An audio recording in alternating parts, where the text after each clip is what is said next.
Assalamualaikum warahmatullahi wabarakatuh. Selamat pagi, salam sejahtera. Perkenalkan, nama saya Sri Wulandari, jurusan D4 Kebidanan. Di sini saya ingin membuat tugas KD K1 yang dibimbing oleh Ibu Nur Rahmatun, SSTM Kes. Tugasnya yaitu mengenal alat-alat kesehatan beserta fungsinya. Baiklah, alat yang pertama itu adalah tensimeter. Fungsi tensimeter adalah untuk mengukur tekanan darah pada pasien. Yang kedua adalah stetoskop.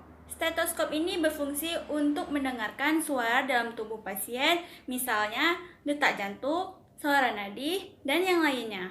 Nah, selanjutnya itu adalah termometer. Ada yang tahu fungsi termometer? Ya, fungsi termometer ini adalah berfungsi untuk mengukur suhu tubuh pada pasien dalam keadaan demam. Nah, selanjutnya itu adalah timbangan badan. Timbangan badan berfungsi untuk sebelum saya kasih tahu, pasti kalian semua sudah tahu bukan fungsi dari timbangan badan? Timbangan badan ini berfungsi untuk mengukur berat badan pada pasien. Nah, selanjutnya ini adalah kursi roda. Fungsi kursi roda adalah sebagai alat bantu jalan bagi pasien yang kesulitan berjalan.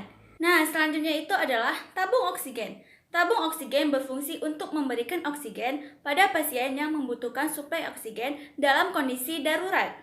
Selanjutnya adalah regulator oksigen. Regulator oksigen berfungsi untuk mengatur laju aliran oksigen dari tabung ke hidung pasien. Nah, selanjutnya itu adalah lampu sorot atau disebut juga dengan lampu periksa. Lampu sorot digunakan sebagai alat penerangan pada saat pemeriksaan pasien. Selanjutnya adalah alat suntik atau disebut juga dengan sput. Alat suntik biasanya digunakan untuk memasukkan cairan obat ke tubuh pasien melalui pembuluh vena. Nah, selanjutnya adalah bed pasien atau disebut juga dengan tempat tidur. Tempat tidur biasa digunakan bagi pasien yang menjalani rawat inap di rumah sakit maupun klinik.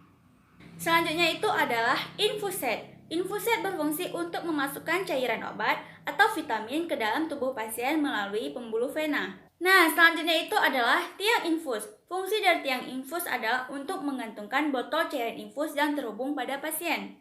Selanjutnya itu adalah tongkat bantu jalan. Tongkat ini berfungsi untuk menjaga keseimbangan dan memperkokoh saat berjalan. Nah, selanjutnya ini adalah fetal doppler. Ini berfungsi untuk mendeteksi dan menghitung detak jantung pada janin di dalam kandungan. Nah, selanjutnya adalah timbangan bayi. Timbangan bayi berfungsi untuk mengukur berat tubuh bayi pada saat bayi sudah lahir. Selanjutnya adalah Nesco Multicheck. Nesco Multicheck berfungsi untuk memeriksa gula darah, asam urat, kolesterol, dan yang lainnya. Nah, selanjutnya ini adalah benang operasi. Benang operasi biasa digunakan untuk menjahit luka atau menutupi luka pada bagian tubuh tertentu. Nah, selanjutnya ini adalah jarum bedah. Jarum bedah digunakan untuk menjahit luka pada bagian tubuh tertentu.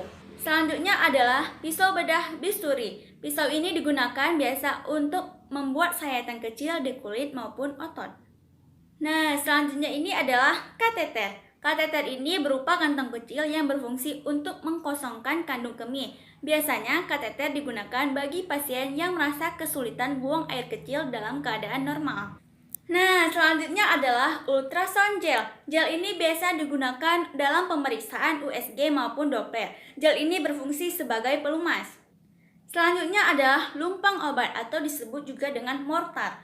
Lumpang obat digunakan untuk menghaluskan maupun menumbuk obat. Selanjutnya adalah perban.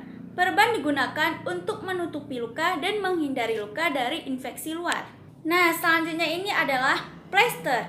Plester digunakan untuk merekatkan bagian pinggir perban yang sudah dibaluti pada tubuh pasien.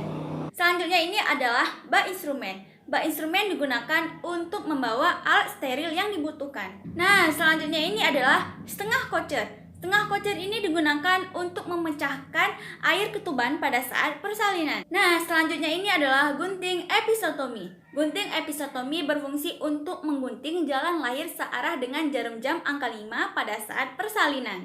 Nah, selanjutnya ini adalah klaim arteri. Rem arteri berfungsi untuk menekan atau menjepit suatu benda, misalnya menghentikan pendarahan pembuluh darah kecil. Selanjutnya adalah pinset chirurgis. Pinset chirurgis ini berfungsi untuk menjepit jaringan kulit pada saat penjahitan luka. Nah, selanjutnya ini adalah pinset anatomi. Pinset anatomi berfungsi untuk menjepit kasa menekan luka.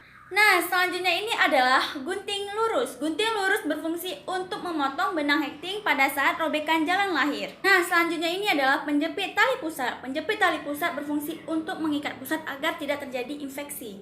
Nah, selanjutnya ini adalah delay. Delay berfungsi untuk menghisap lendir pada pernapasan bayi diakibatkan terkena air ketuban. Nah, selanjutnya ini adalah handscoon atau disebut juga dengan sarung tangan. Sarung tangan berfungsi untuk melindungi diri agar tidak terkena darah dan virus dari luar. Nah, akhirnya selesai juga pembahasan dari saya. Bagaimana? Apakah kalian sudah mengingatnya? Apabila saya ada kekurangan, saya mohon maaf karena saya sendiri dalam proses pembelajaran. Saya akhiri. Assalamualaikum warahmatullahi wabarakatuh.